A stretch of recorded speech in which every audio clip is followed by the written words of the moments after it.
Hello friends, आज हम पढ़ेंगे संघ कोर्डेटा के बारे में। कोर्डेटा संघ में कौन से प्राणियों को रखा गया है, इनकी क्या क्या विशेषताएं होती है। हमने पिछली क्लास में पढ़ा था संघ हेमिकोर्डेटा के बारे में।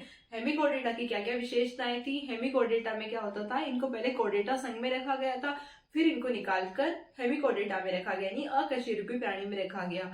क्यों? क्योंकि इनके जो कॉलर भाग था, कॉलर भाग में स्टेफोकोड जैसी संरचनाएं पाई जाती थी, वो अल्प विकसित थी। वो कैसी थी? पष्ट रज्जु के समान थी, इसलिए इनको पहले नोटोकार्डिया यानी कि पहले हमने कोर्डेटा संघ में इसको रखा था और फिर हमने इसको हेमिकोर्डेटा संघ में रखा। इनका जो शरीर होता है वो द्विपार्श्व सममित होता है, प्रगुआ होता है तथा त्रिकोरक होता है। उनमें अंग तंत्र प्रकार का शरीर संगठन पाया जाता है, यानी कि बहुत सारे अंग मिलकर कोई एक कार्य करते हैं तो हम उसको बोलते हैं अंग तंत्र प्रकार का शरीर संगठन।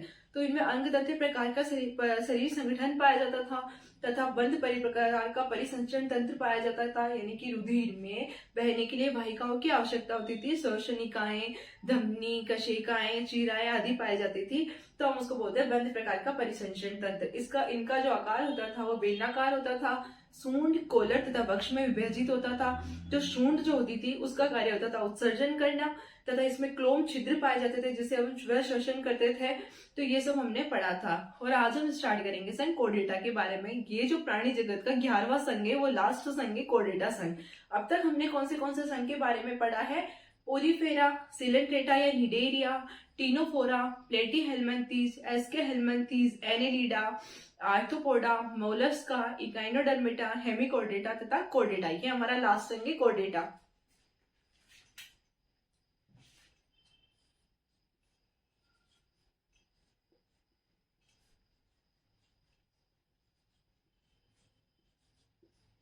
तो कोर्डेटा संघ के प्राणी जो होते हैं उनकी क्या क्या विशेषताएं होती है, और ये सबसे बड़ा संघ भी कोर्डेटा संघ ही है।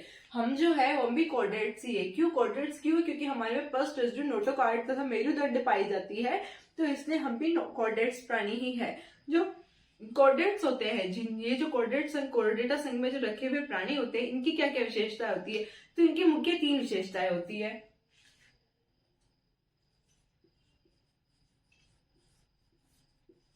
इनकी मुख्य 3 विशेषताएं होती है।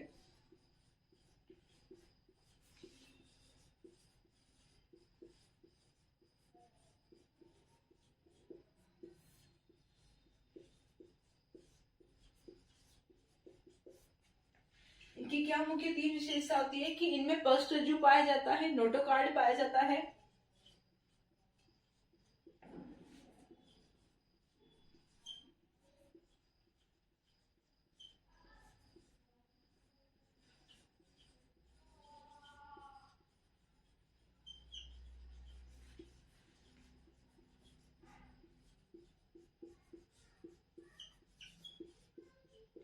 यानी हम में अभी नोटोकार्ड नहीं पाया जाता है। कैसे नोटोकार्ड नहीं पाया जाता है, फिर भी हम कोर्डेट्स में क्यों रखे गए हैं? इनकी एक विशेषता है, हम जब हमारा जब भ्रूणीय अवस्था थी, जब हम भ्रूण थे, तब हमें नोटोकार्ड या पृष्ठ रज्जु पाई जाती थी। यानी भ्रूणीय अवस्था में पृष्ठ रज्जु या नोटोकार्ड पाई जाती है, और जब हम वयस्क हो गए, यानी कि वयस्क अवस्था में जो ये नोटोकार्ड होती है वह विकसित होकर मेरुदंड बना देती है। मेरुदंड यानी कि ये हमारी जो रीढ़ की हड्डी होती है, रीढ़ की हड्डी में विकसित हो जाती है। तो हमें अब नोटोकार्ड नहीं है, हमारे भ्रूणीय अवस्था में नोटोकार्ड पाई जाती थी तथा ये विकसित होकर मेरुदंड बना देती है। तो अब हमें क्या पाई जाती है? मेरुदंड पाई जाती है।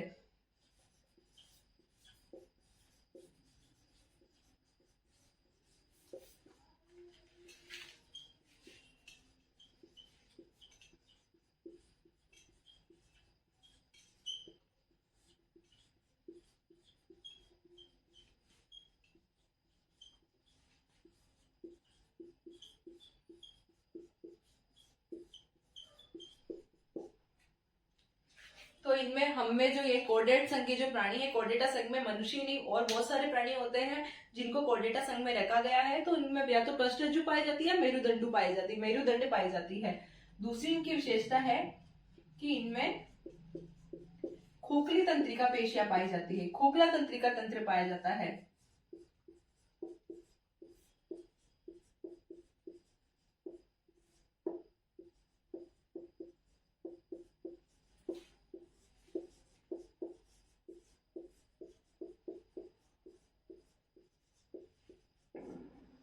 तथा तीसरी इनकी विशेषता है कि इनमें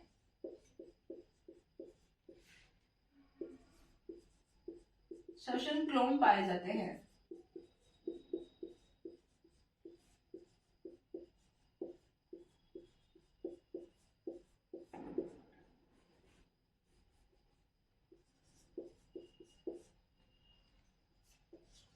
जो कोर्डेटा संघ के प्राणी होते हैं वह द्विपार्श्व सममित होते हैं। जैसे हम है, हमारे जो केंद्र अक्ष से गुजरने वाली रेखा होगी हमें दो समान भागों में विभाजित कर सकती है। दायां भाग तथा बायां भाग दोनों बराबर होता है, तो हम इसको बोलते हैं कि ये कोर्डेटा संघ के जो प्राणी होते हैं वो द्विपार्श्व सममित होते हैं। तो ये द्विपार्श्व सममित होते हैं।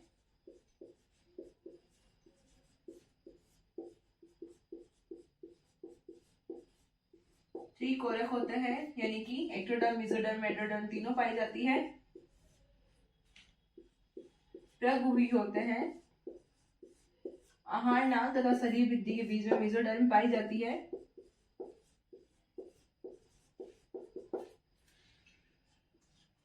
ये जो कोर्डेटा संघ के जो प्राणी होते हैं इनकी क्या विशेषता होती है? इनको हमने 3 भागों में विभाजित किया गया है। इनको 3 भागों में विभाजित किया गया है।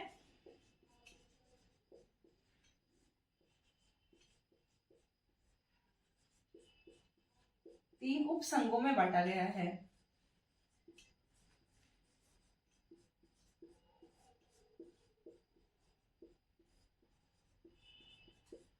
तीन संघ कौन से हैं? पहला संघ है यूरोकॉर्डेटा।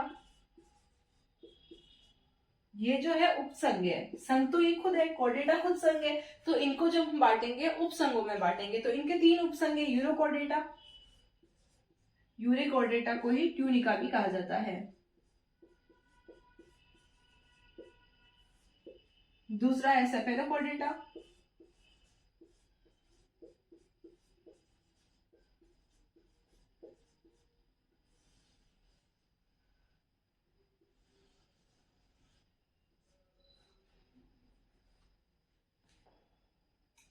सेफेलोकॉर्डेटा तथा वर्टिब्रेटा।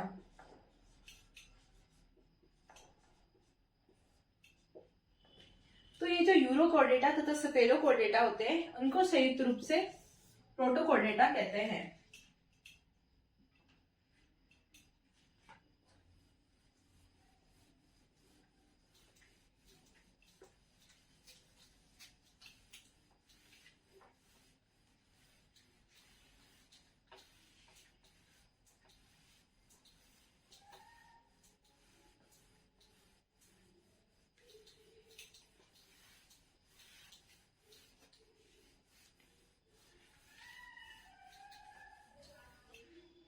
तो ये जो 3 संघ है यूरोकॉर्डेटा, 3 जो उपसंघ है यूरोकॉर्डेटा, यूरेकॉर्डेटा को ट्यूनिका कह दिया। ट्यूनिका भी इसी का ही दूसरा नाम है। सेफेलोकॉर्डेटा,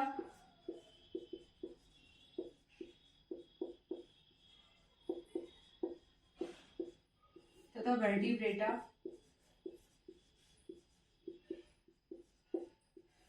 यूरोकॉर्डेटा तथा सेफेलोकॉर्डेटा को संयुक्त रूप से प्रोटोकॉर्डेटा भी कहा जाता है। इनको दोनों को मिलाकर प्रोटोकॉर्डेटा भी कहा जाता है।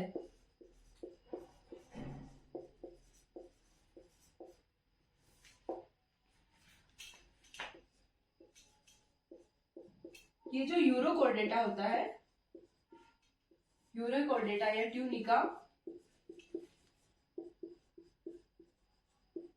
इसमें पस्ट जो पाई जाती है वो सिर्फ पूंछ में पाई जाती है।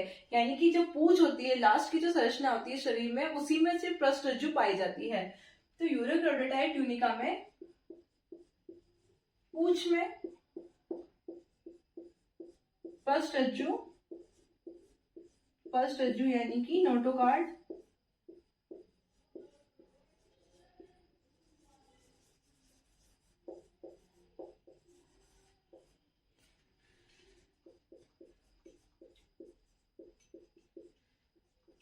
किंतु जो सेफेलोकॉर्डेटा होते हैं इसको सिर से लेकर, स से याद रह सकता है कि सर से लेकर पैर तक पर रज्जु पाई जाती है, नोटोकार्ड पाई जाती है।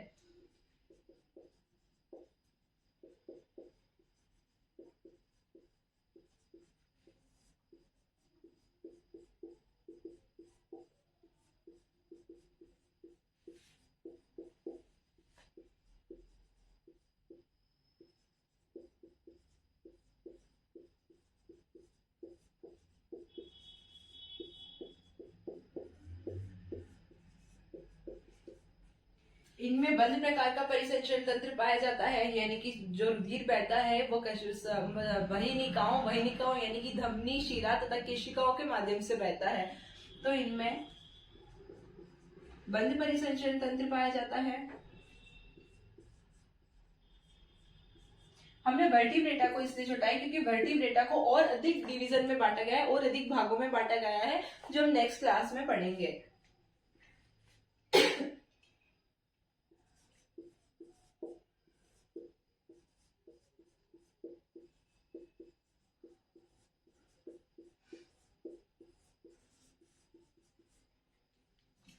इनमें उत्सर्जन के लिए उत्सर्जी पदार्थ यानी कि भोजन का पाचन होने के बाद जो अवशिष्ट बच जाता है या अधिक जल पीने के बाद में जल का त्याग करना, ये सब उत्सर्जन करना होता है। तो उत्सर्जन के लिए वृक्क पाया जाता है।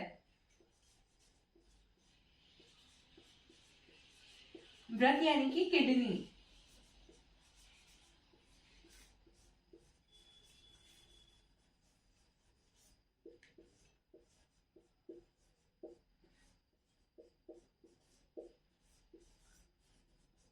हमें कंफ्यूज होगा कि एनेलिडा में क्या पाया जाता है। एनेलिडा में वृक्क पाया जाता है, हमारे में क्या पाया जाता है, वृक्क पाया जाता है।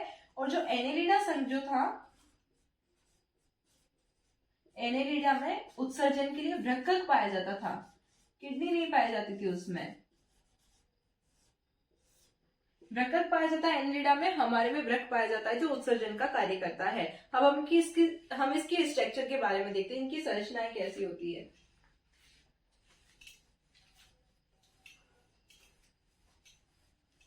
बंद प्रकार का रुधिर परिसंचरण होता है हमें, यानी आर्थ्रोपोडा में मनुष्य ही और बहुत सारे प्राणी होते हैं जिनमें पृष्ठरज्जु या नोटोकॉर्ड उपस्थित होती है। वो सभी जो होते हैं वो कॉर्डेटा संघ में ही पाए जाते हैं तथा कॉर्डेटा संघ को हम रज्जु की भी कहते हैं।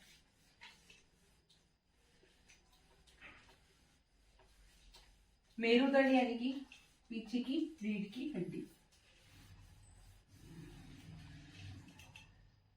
तो हम इसके यूरोकॉर्डेटा के और स्फेरोकॉर्डेटा के उदाहरण देख लेते हैं।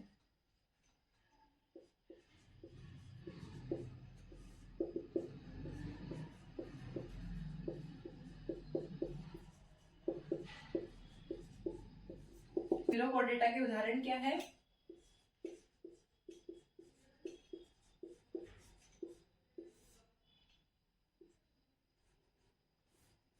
ब्रेकियोस्टोमा,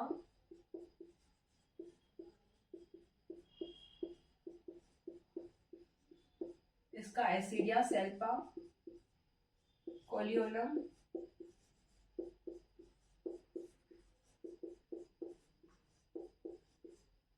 यानी कि जो यूरोकॉर्डेटा के जो उपसंघ के जो प्राणी है, एसिडिया है, सेल्पा है, कोलियोलम है तथा इसका जो है स्फेरोकॉर्डेटा के जो प्राणी है वो है ब्रेकियोस्टम। इसमें जो पृष्ठरज्जु पाई जाती है वो सिर से पूंछ तक पाई जाती है लार्वा अवस्था में। इनमें जो पृष्ठरज्जु पाई जाती है वो ओनली फॉर पूंछ में पाई जाती है। तो इनकी स्ट्रक्चर कैसी होती है, हम स्ट्रक्चर के बारे में देखते हैं।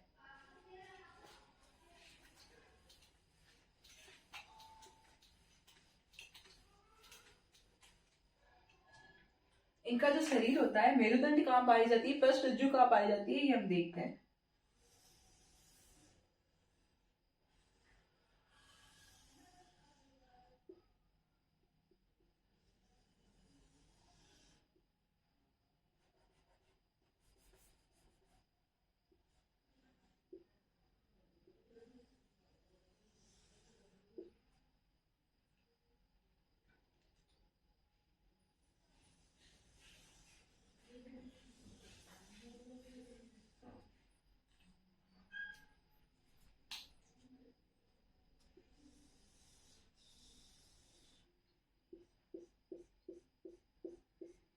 इस टाइप की इनकी संरचना होती है।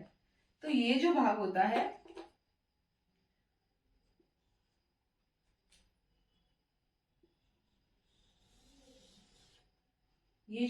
है, वो कहलाता है मेरुदंड, जो हमें पाई जाती है, जो पृष्ठरज्जु या मेरुदंड से विकसित प्रकार की संरचना है। ये होता है पृष्ठरज्जु, नोटोकॉर्ड, और ये है तो होते हैं क्लोम छिद्र।